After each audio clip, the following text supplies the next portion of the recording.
Hello everyone. मेरा नाम पंकज वाघेला है और आज से मैं एक नई वीडियो सीरीज़ चालू कर रहा हूँ।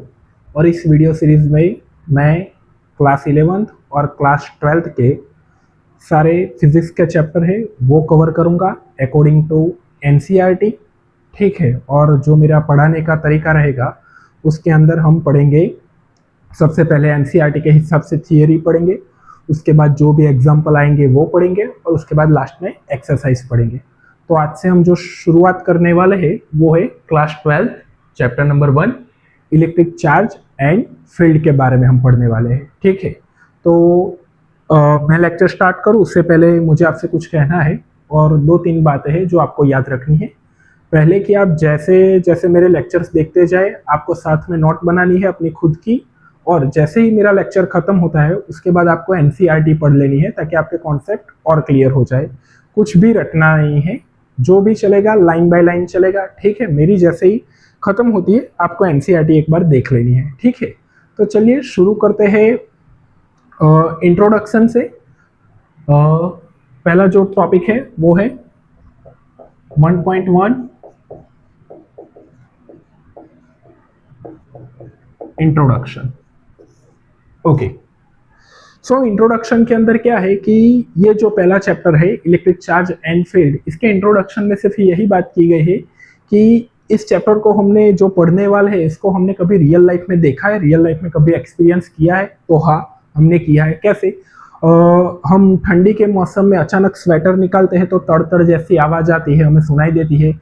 बारिश के मौसम में जो बिजली गिरती है वो एक एग्जाम्पल है। और कभी कभी क्या होता है कि हम बस में बैठे होते हैं सीट पे और अचानक खड़े होकर जो आयरन का रॉड होता है उसे पकड़ते हैं, तब हमें थोड़ा शॉक लगता है। और कभी कभी अचानक कार का दरवाजा खुलने से भी शॉक लगता है। ऐसा क्यों होता है, इसके पीछे की क्या साइंस है, वो इस चैप्टर के अंदर दिखाया गया है। तो वैसे ज्यादा कुछ है नहीं इंट्रोडक्शन में इम्पोर्टेंट। ठीक है, तो आप एक बार एनसीईआरटी से देख लीजिएगा, मैंने जो बोला है वही एनसीईआरटी में लिखा है। ठीक है, तो आप पढ़ लीजिएगा, इसके बाद हम जो अपना नेक्स्ट टॉपिक है वो स्टार्ट करते हैं।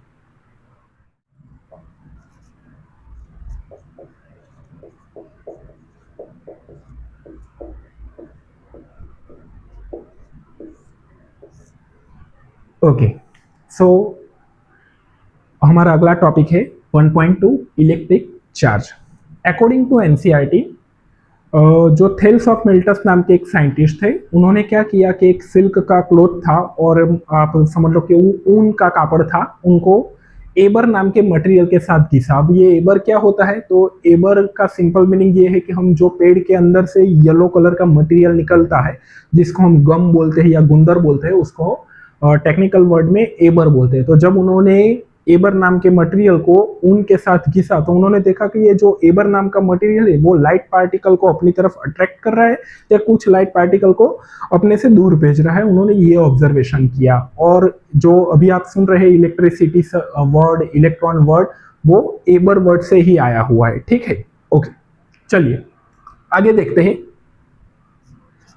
एनसीईआरटी के अंदर एक अच्छा एग्जाम्पल दिया हुआ है ग्लास रॉड का और प्लास्टिक रॉड का। लेकिन उससे पहले मैं आपको थोड़ा बेसिक क्लियर करवा देना चाहता हूं कि इस यूनिवर्स में कोई भी ऑब्जेक्ट है, कोई भी पदार्थ है, वो लिविंग है या नॉन लिविंग है, कुछ भी हो सकता है। ये सपोज ये पेन है, कुछ भी इस रूम में रखी गई कोई भी ऑब्जेक्ट है, तो हमने देखा कि वो कोई भी ऑब्जेक्ट है वो बनता है मैटर से। ये ऑब्जेक्ट है, ये बनता है मैटर से। अगर इस ऑब्जेक्ट को मैं और भी छोटे छोटे पार्ट में डिवाइड कर देता हूं तो अब ये बन गया मॉलिक्यूलर। ठीक है, ओके, अब ये बन गया मॉलिक्यूलर। अभी मैं इसको और छोटे छोटे पार्ट में डिवाइड करूंगा तो अब ये बन जाएगा एटम्स। ठीक है, अब ये जो बन गया है वो बन गया है एटम्स। ओके, और अभी इस एटम्स को मैं और जूम करके देखता हूं। अभी इस एटम्स को मैंने जूम किया तो मैंने इसके अंदर देखा कि एक न्यूक्लियस है, न्यूक्लियस के अंदर न्यूट्रॉन है और प्रोटॉन है, और इसके आसपास इलेक्ट्रॉन है, वो कक्षा में गति कर रहे, ऑर्बिट में गति कर रहे। ठीक है, तो चार्ज क्या है उसके बारे में थोड़ी डिस्कस कर लेते हैं और उसके बाद एनसीईआरटी के हिसाब से जाएंगे। तो चार्ज कुछ नहीं है, मतलब ये एक बेसिक प्रॉपर्टी है, फंडामेंटल प्रॉपर्टी है। सिमिलरली लाइक मास, किसी भी बॉडी के छोटे छोटे पार्ट कर दो आप, कितने भी छोटे छोटे पार्ट कर दो, लेकिन उसका मास है वो कुछ ना कुछ तो रहेगा। 1 किलोग्राम की बॉडी है, अगर उसको और भी छोटे छोटे पार्ट किए, और भी छोटे छोटे पार्ट किए, एकदम स्मॉल छोटे छोटे पार्ट कर दोगे, फिर भी उसका कुछ ना कुछ तो मास रहेगा, क्योंकि मास वो है, वो एक इंट्रिंसिक प्रॉपर्टी है, वो बॉडी के अंदर ही है, वो एक फंडामेंटल प्रॉपर्टी। सिमिलरली जो चार्ज है वो भी एक फंडामेंटल प्रॉपर्टी है। तो हमने देखा कि कोई भी ऑब्जेक्ट है, ऑब्जेक्ट के तोड़ोगे तो मॉलिक्यूलर, मॉलिक्यूलर को तोड़ोगे तो एटम, और एटम को तोड़ोगे उसके अंदर जूम करके देखोगे तो हमें इलेक्ट्रॉन, प्रोटॉन और न्यूट्रॉन, ये फंडामेंटल पार्टिकल मिलेंगे। तो हमने देखा है कि जो इलेक्ट्रॉन है वो नेगेटिवली चार्ज है, प्रोटॉन है वो पॉजिटिवली चार्ज है,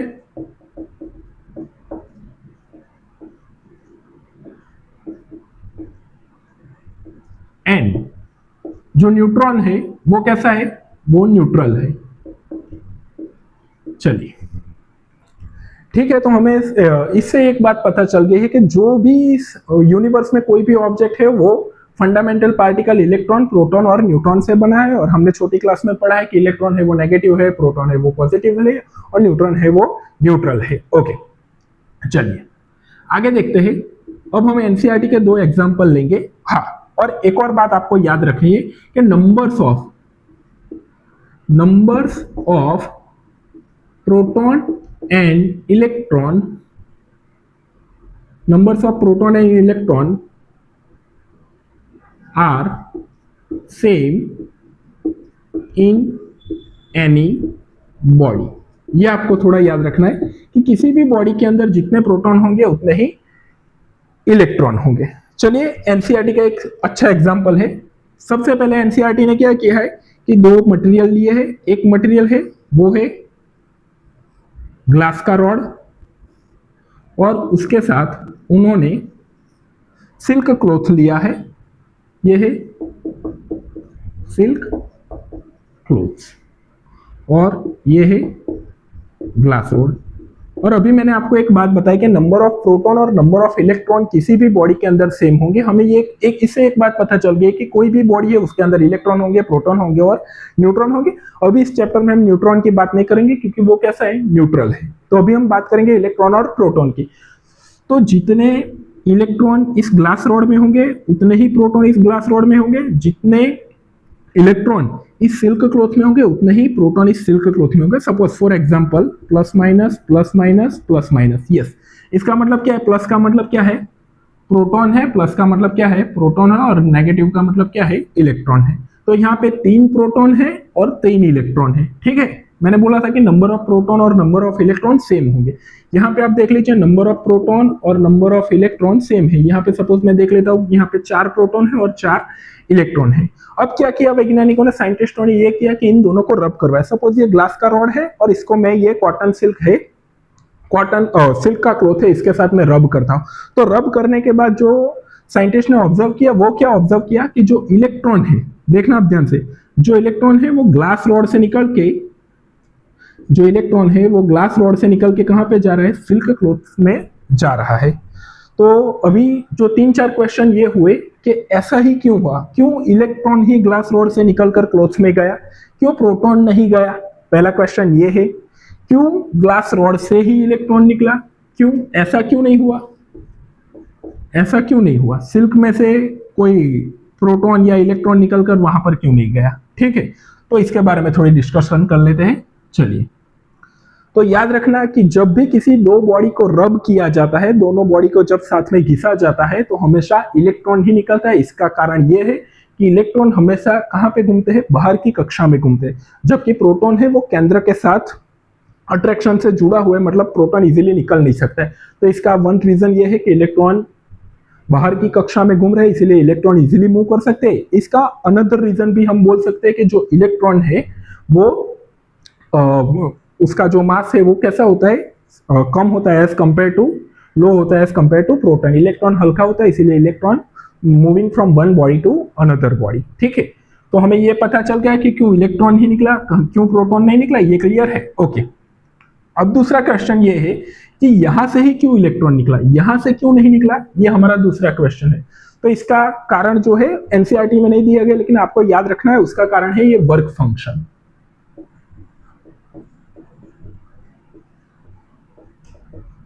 अब वर्क फंक्शन को मैं आपको सिंपल लैंग्वेज में समझा देता हूँ। वैसे तो आप समझ केमिस्ट्री में पढ़े ही होंगे, लेकिन फिर भी मैं आपको समझा देता हूँ कि minimum amount of energy required to eject electron from any surface.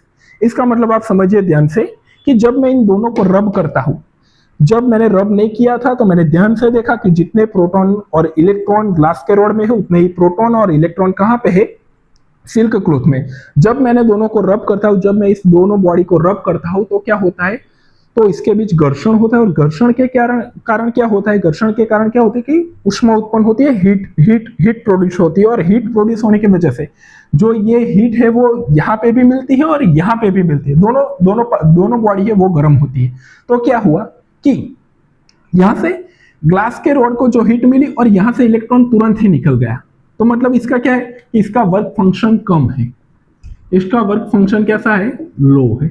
अब समझिए ध्यान से, इसका वर्क फंक्शन लो है, इसलिए इसने क्या किया, इसने इजीली इलेक्ट्रॉन इसको दे दिया। ठीक है, आप ऐसे समझ सकते हैं।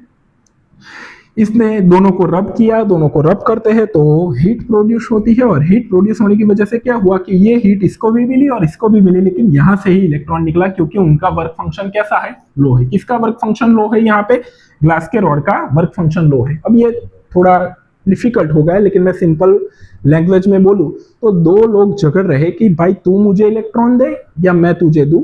दोनों बोल रहे तो जो ज्यादा ताकतवर होगा वो इलेक्ट्रॉन देगा नहीं, वो इलेक्ट्रॉन ले लेगा। और जो कम ताकतवर होगा, जिसका वर्क फंक्शन लो होगा, वो हमेशा क्या कहेगा, इलेक्ट्रॉन दे देगा कि भाई तू इलेक्ट्रॉन ले ले, मुझे कोई झगड़ा नहीं चाहिए।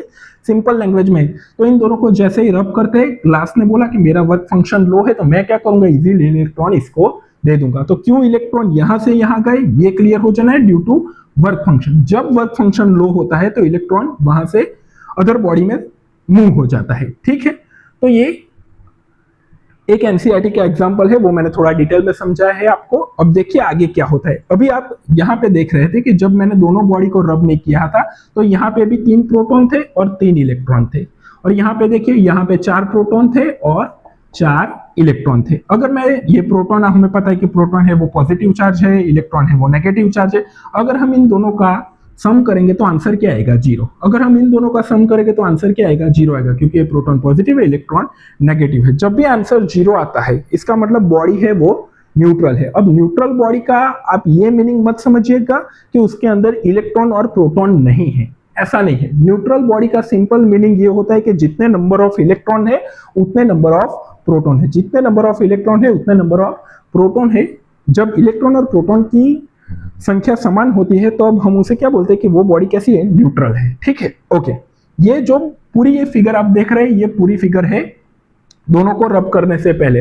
अब जैसे ही मैं इन दोनों को रब करता हूं, इसके अंदर हीट प्रोड्यूस होती है, और आगे क्या होता है देखिए, यहां से एक इलेक्ट्रॉन निकलकर यहां जाता है, ये तो निकलेगा नहीं क्योंकि इसका वर्क फंक्शन ज्यादा है, ये इलेक्ट्रॉन छोड़ने वाला नहीं है। ये है, इसने बोला भाई मुझे कोई झगड़ा नहीं चाहिए, तुझे इलेक्ट्रॉन चाहिए, तू ये इलेक्ट्रॉन ले ले। ओके, अब देखिए क्या हुआ कि अब यहां से एक इलेक्ट्रॉन निकल गया। अब इस ग्लास के रॉड के पास कितना बचा, अब देखना ध्यान से। अब इस ग्लास के रॉड के पास कितना बचा, प्लस माइनस, और अब सिर्फ रहा क्या, प्लस रहा, क्योंकि ये जो इलेक्ट्रॉन था वो तो निकल गया, वो इलेक्ट्रॉन निकल गया। अब इस सिल्क के क्लॉथ के पास क्या रहा, तो सिल्क के क्लॉथ के पास ऑलरेडी कितने थे, 4 प्रोटॉन थे और 4 इलेक्ट्रॉन थे। तो पहले ये जोड़ देते, 4 प्रोटॉन 4 इलेक्ट्रॉन, और यहां से जो एक इलेक्ट्रॉन निकला था वो यहां पे आ गया। अब आप बॉडी पे चार्ज गिनिए, बॉडी पे कितना चार्ज हुआ है। बॉडी पे चार्ज सिंपली ये देखिए, ये प्लस माइनस मीन्स 0, यहां पे भी प्लस माइनस मीन्स 0, यहां पे प्लस। तो अब बॉडी पे कितना चार्ज है, +1 चार्ज है। ठीक है, अब यहां पे सिल्क के क्लॉथ की बात करें तो सिल्क के क्लॉथ के अंदर देखिए plus minus 0 plus minus 0 plus minus 0 plus minus 0। अब यहां पर क्या हुआ, -1। तो हम ये बोल सकते हैं कि जो ग्लास है उसने क्या किया, उसने इलेक्ट्रॉन को डोनेट किया, और वो कैसा बन गया, वो प्लस बन गया, उसने प्लस चार्ज गेन किया। और जो सिल्क क्लॉथ है उन्होंने इलेक्ट्रॉन को अपनी ओर अट्रैक्ट किया और एक्सेप्ट किया, इसकी वजह से वो क्या बन गए, माइनस बन गए। तो अभी तक हम केमिस्ट्री में एक बात रट रहे थे कि जो इलेक्ट्रॉन डोनर है वो पॉजिटिव बनते हैं और जो इलेक्ट्रॉन एक्सेप्ट करते हैं, गेनर है वो नेगेटिव बनते हैं, तो आपने इसके पीछे की साइंस देख ली होगी कि जो इलेक्ट्रॉन देता है वो क्यों पॉजिटिव होता है और जो इलेक्ट्रॉन, अभी अभी आगे एक और देखते हैं फिर आपको समझ आएगा। फिर मैं रब कर रहा हूं और मैं कंटिन्यूअसली देख रहा हूं कि अब क्या हुआ कि एक और इलेक्ट्रॉन यहां से गया, तो अब क्या होगा देखिए। ओके, अब क्या होता है, अब एक और इलेक्ट्रॉन जा रहा है, तो देखिए ये जो दूसरा नंबर का इलेक्ट्रॉन था ये भी निकल गया, तो अब कितना रहा, ये दूसरा इलेक्ट्रॉन भी जा रहा है, तो अब कितना रहा, प्लस माइनस, यहां से एक और इलेक्ट्रॉन चला गया मतलब प्लस प्लस। और यहाँ पे सिल्क पे क्या हुआ, सिल्क के अंदर हमने देखा कि जो इलेक्ट्रॉन यहां से निकले थे पहले यहाँ पे कितने थे, plus minus plus minus plus minus plus minus, ये ऑलरेडी पहली बार घिसा था तब था, और आगे हमने देखा कि एक और इलेक्ट्रॉन जा रहा है तो ये एक यहाँ पे देखिए plus minus means 0 plus 1 plus 2। अब बॉडी ने कितना चार्ज किया, प्लस 2, और यहाँ पे क्या हुआ, इन्होंने 2 इलेक्ट्रॉन एक्सेप्ट किए, इसके लिए क्या हुआ, -2। तो आप देखिए ध्यान से कि स्टार्टिंग में जब हमने रब नहीं किया था तो कि दोनों के अंदर देखिए प्रोटॉन और इलेक्ट्रॉन की संख्या सेम थी, प्रोटॉन और इलेक्ट्रॉन की संख्या सेम थी। अब यहाँ पे देख लीजिए कितने प्रोटॉन हो रहे हैं, यहाँ पे 2 प्रोटॉन, टोटल 3 प्रोटॉन हो रहे हैं, लेकिन यहाँ पे देखिए ये प्लस माइनस तो 0 हो जाएगा क्योंकि वो कैंसिल कर देगा, प्लस माइनस का 3 प्रोटॉन और 3 इलेक्ट्रॉन, 4 प्रोटॉन और 4 इलेक्ट्रॉन क्या होगा, ये +1 और -1, ये 0 हो जाएगा। तो अब यहाँ पे क्या बचा है, यहाँ पे सिर्फ 2 प्रोटॉन बचा है, और यहाँ पे क्या बचा है, सिर्फ 2 इलेक्ट्रॉन बचा है, क्योंकि ये सब तो क्या हो जाएंगे, 0 हो जाएगा। ठीक है, तो हमें इससे ये पता चला, अब मैं जो 2 मिनट के अंदर बता रहा हूं वो आप ध्यान से सुनिए। हमें इसके अंदर से एक बात वो पता चली कि जब भी हम 2 बॉडी को रब करते हैं तो उसके अंदर हीट प्रोड्यूस होती है, और वो हीट प्रोड्यूस दोनों बॉडी को मिलती है, दोनों बॉडी को मिलती है, लेकिन इलेक्ट्रॉन वही छोड़ता है जिसका वर्क फंक्शन लो होता है। सिंपल लैंग्वेज में वर्क फंक्शन क्या है, जो इजीली इलेक्ट्रॉन को दे देता है, उसके अंदर ज्यादा ताकत नहीं इलेक्ट्रॉन को होल्ड करने की। अगर आप उसे थोड़ा डराएंगे धमकाएंगे कि भाई इलेक्ट्रॉन दे दे, तो वो आराम से इलेक्ट्रॉन डोनेट कर देगा। ठीक है, तो उसको वर्क फंक्शन बोलते हैं। प्रोटॉन ही क्यों निकला वो मैंने आपको ऑलरेडी बता दिया है कि प्रोटॉन क्यों नहीं निकल रहा है, सॉरी प्रोटॉन क्यों नहीं निकल रहा है, क्योंकि प्रोटॉन कहां पे है, केंद्र में है, वो अट्रैक्शन फोर्स से जुड़ा हुआ है केंद्र के साथ, न्यूक्लियस के साथ, और जो इलेक्ट्रॉन है वो बाहर की कक्षा में, सो वो इजीली मूव कर सकता है। यहां पे आप ध्यान से देखिए, तो अगर मैं टोटल सिस्टम की बात करूं, मतलब पूरी बॉडी की, तो यहाँ पे पूरी बॉडी की बात करो तो यहाँ स्टार्टिंग में भी 0 था, ये भी 0 था, ये भी 0 था। अब यहाँ पे देखिए ये +2 और ये -2, तो आंसर कैसा आता है, 0 आता है। इससे हमें क्या समझ आता है, इससे हमें एक बात ये समझ आती है कि ना तो दोनों बॉडी को रब करने से ना ही कोई इलेक्ट्रॉन प्रोड्यूस होता है, ना ही कोई इलेक्ट्रॉन का लॉस होता है। सिर्फ electron is transfer from one body to other body. Electron है वो एक बॉडी से दूसरी बॉडी पर जाते हैं, यहाँ पे कोई भी हमने बाहर से कोई एक्स्ट्रा इलेक्ट्रॉन दिया नहीं है, या वहां से एक इलेक्ट्रॉन ले नहीं लिया है। तो आप ये समझ लीजिएगा, ये एक एग्जांपल था। जो इलेक्ट्रॉन देता है वो कैसा बनता है, वो पॉजिटिव बनता है। जो इलेक्ट्रॉन देता है, इलेक्ट्रॉन डोनर, ठीक है। और जो इलेक्ट्रॉन गेन करता है वो कैसा बनता है, नेगेटिव बनता है। तो ये एक एनसीईआरटी में एग्जांपल है। ग्लास रोड कैसा बनता है, शॉर्ट एमसीक्यू आते हैं आपकी बोर्ड की एग्जाम के अंदर कि ग्लास रोड कैसा बनता है, तो ग्लास रोड कैसा बनता है, पॉजिटिव बनता है। और जो सिल्क का क्लॉथ है वो कैसा बनता है, नेगेटिव बनता है। मीन्स कि ग्लास रोड ने क्या किया था, ग्लास रोड ने इलेक्ट्रॉन दिया था, इसीलिए वो क्या बना था, पॉजिटिव बना था। और सिल्क क्लॉथ ने क्या किया था, इलेक्ट्रॉन गेन किया था, इसीलिए वो क्या बना था, नेगेटिव बना था। एक और एग्जांपल एनसीईआरटी में है, वो है हम किसी बिल्ली की स्किन, कैट के जो फर होते हैं उसकी स्किन होती है, उसके साथ हम प्लास्टिक का एक रॉड लेंगे और उसको घिसेंगे और उसके अंदर क्या होता है वो देखते हैं। चलिए ठीक है, तो आपको जो नोट करना है आप कर लीजिए, उसके बाद में जो एनसीईआरटी में एक और एग्जांपल है वो मैं समझाता हूं आपको। एनसीईआरटी में एक और एग्जांपल दिया गया है, उस एग्जांपल की हम बात करते हैं। चलिए देखते हैं वो एग्जांपल कौन सा है। अब एनसीईआरटी में क्या दिया गया है कि अब हम लेते हैं एक प्लास्टिक का रॉड लेते हैं। अब ये जो है एक प्लास्टिक का रॉड है और इसको इस बार हम जो घिस रहे वो घिस रहे कैट्स फर। ओके, तो आप देखिए कि एक तरफ है प्लास्टिक का रॉड, एक तरफ है बिल्ली की स्किन है, उसके साथ हम घिस रहे हैं। और हमें पता है कि जब भी हम किसी बॉडी को रब नहीं करते हैं उससे पहले उसके अंदर जो नंबर ऑफ इलेक्ट्रॉन और नंबर ऑफ प्रोटॉन होते हैं वो सेम होते हैं। ठीक है, तो यहाँ पे देखिए नंबर ऑफ प्रोटॉन और नंबर ऑफ इलेक्ट्रॉन सेम हो गए। सपोज यहाँ पे नंबर ऑफ प्रोटॉन 4 है और नंबर ऑफ इलेक्ट्रॉन 4 है, यहाँ पे भी नंबर ऑफ प्रोटॉन और नंबर ऑफ इलेक्ट्रॉन सेम है, क्योंकि अभी हमने कोई रब नहीं किया है। जैसे ही मैं इस दोनों को रब करता हूँ, इस बार मैं प्लास्टिक की रॉड को और ये बिल्ली की स्किन है, अगर मैं इस दोनों को रब करता हूं तो क्या होता है, देखिए इस बार मैंने रब किया तो क्या हुआ कि जो बिल्ली की स्किन है वहां से एक इलेक्ट्रॉन निकला और यहां पे आ गया। अब आपको समझ में आ गया होगा कि क्यों इलेक्ट्रॉन ही निकला, क्यों प्रोटॉन नहीं निकला और क्यों यहां से निकला। अब आपको इस बार ये समझ आ गया होगा कि यहाँ पे जो कैट की स्किन है, जो बिल्ली की स्किन है, उसका वर्क फंक्शन कैसा होगा, उसका वर्क फंक्शन कम होगा। उसने बोला भाई तू इलेक्ट्रॉन ले ले, मुझे कोई झगड़ा नहीं चाहिए।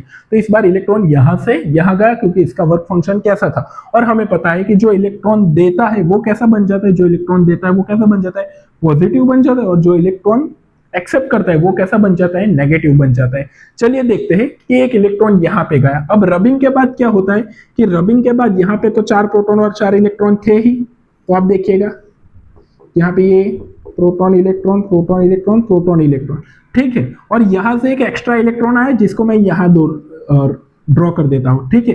तो ये एक एक्स्ट्रा इलेक्ट्रॉन आ गया। अब यहाँ पे देखिए यहाँ पे क्या हुआ होगा, यहाँ पे 3 प्रोटॉन और 3 इलेक्ट्रॉन थे, इसमें से ये प्रोटॉन और इलेक्ट्रॉन, ये प्रोटॉन और इलेक्ट्रॉन, और यहाँ पे सिर्फ क्या रहेगा, प्रोटॉन रहेगा, क्योंकि जो एक इलेक्ट्रॉन था, ये जो इलेक्ट्रॉन था वो कहां पे आ गया, यहाँ पे आ गया है, ठीक है। अब चलिए गिनते हैं, प्लस माइनस +1 और -1 0, ये भी प्लस माइनस 0, ये भी प्लस माइनस 0, ये भी प्लस माइनस 0, यहाँ पे क्या बचा, -1। यहाँ पे देखिए यहाँ पे प्लस माइनस, इसका मतलब 0 होता है, प्लस माइनस इसका मतलब 0, यहाँ पे क्या बचा, +1। तो आप यहाँ पे ध्यान से देखिए, तो जिसने इलेक्ट्रॉन दिया था वो कैसा बन गया, जिसने एक इलेक्ट्रॉन दिया वो कैसा बन गया, +1 बन गया, और जिसने एक इलेक्ट्रॉन एक्सेप्ट किया वो कैसा बन गया, -1 बन गया। अगर आपने पिछला एग्जाम्पल देखा होगा तो उसके अंदर क्या हुआ था कि जो ग्लास रोड था उसने इलेक्ट्रॉन क्या किया था, उसने इलेक्ट्रॉन दिया था। यहाँ पे प्लास्टिक रोड ने क्या किया, इलेक्ट्रॉन एक्सेप्ट किया है, ठीक है। तो आपको ये बात याद रखनी है, जो ग्लास रोड था उसने इलेक्ट्रॉन दिया था, और जो प्लास्टिक रोड था उसने इलेक्ट्रॉन एक्सेप्ट किया था। अब हम, ये ग्लास रोड है और ये प्लास्टिक रॉड है। अब हमें पता है कि जो ग्लास रॉड है वो कैसा है, ग्लास रॉड ने क्या किया था, इलेक्ट्रॉन दिया था, तो वो कैसा हो गया था, वो कैसा हो गया था, वो पॉजिटिव हो गया था। और यहाँ पे प्लास्टिक रॉड है, उसने क्या किया है, इलेक्ट्रॉन एक्सेप्ट किया है, मतलब वो क्या हो गया है, नेगेटिव हो गया है। और जब मैं इस ग्लास रॉड के और इस प्लास्टिक रॉड को एक दूसरे के नजदीक लाता हूं तो वो दोनों क्या करते हैं, एक दूसरे को अट्रैक्ट करते हैं। तो इसे ये एक प्रॉपर्टी है जो आपने छोटे क्लास में पढ़ी होगी कि जो सेम टाइप के चार्जेस होते हैं प्लस प्लस, वो क्या करते हैं, एक दूसरे को रिपल करते हैं, और जो प्लस माइनस होते हैं वो एक दूसरे को क्या करते हैं, अट्रैक्ट करते होंगे, ठीक है। तो यहाँ पे आप देखिए कि ये दोनों एक दूसरे को क्या कर रहे हैं, दोनों प्लस माइनस है, मतलब ये दोनों एक दूसरे को क्या कर रहे हैं, अट्रैक्ट कर रहे हैं, ठीक है। ओके चलो, ओके। अब यहाँ पे देखिए कि पिछले एग्जांपल में हमने देखा कि जो ग्लास रोड था उसने क्या किया था, उसने इलेक्ट्रॉन दिया था, इसीलिए वो क्या हुआ था, पॉजिटिव हुआ था। और सिल्क क्लॉथ जिसने इलेक्ट्रॉन एक्सेप्ट किया था, इसीलिए वो क्या हुआ था, नेगेटिव हुआ था। ये जो सिल्क क्लॉथ है, ये जो सिल्क क्लॉथ है, ये कैसा हुआ था, ये नेगेटिव हुआ था। और यहाँ पे देखिए, यहाँ पे क्या हुआ है कि जो कैट की स्किन है उसने इलेक्ट्रॉन दिया है। जब कैट की स्किन इलेक्ट्रॉन देती है तो कैट की स्किन भी कैसी होती है, जिसने इलेक्ट्रॉन दिया, जिसने इलेक्ट्रॉन दिया वो कैसा होता है, पॉजिटिव होता है। तो ये भी पॉजिटिव हुआ। अब देखिए क्या होता है, अब मैं इस दोनों जो टाइप की स्किन है, एक स्किन कैट की स्किन है और एक सिल्क का क्लॉथ है, अब मैं इस दोनों को एक दूसरे के नजदीक लाऊंगा तो क्या होगा, दोनों के बीच क्या होगा, अट्रैक्शन होगा, ठीक है। आपको ये बात समझ में आ गई है। अगर मैं प्लास्टिक के रॉड को और सिल्क क्लॉथ को एक दूसरे के नजदीक लाऊंगा तो क्या होगा, आपको समझ में आ रहा है, ये दोनों के बीच में क्या होगा, रिपल्जन होगा। सिमिलरली अगर मैं ग्लास रॉड और कैट स्किन को एक दूसरे के नजदीक लाऊंगा तो उसके बीच में भी क्या होगा, रिपल्जन होगा, ठीक है। माइनस माइनस होगा तो भी क्या होगा,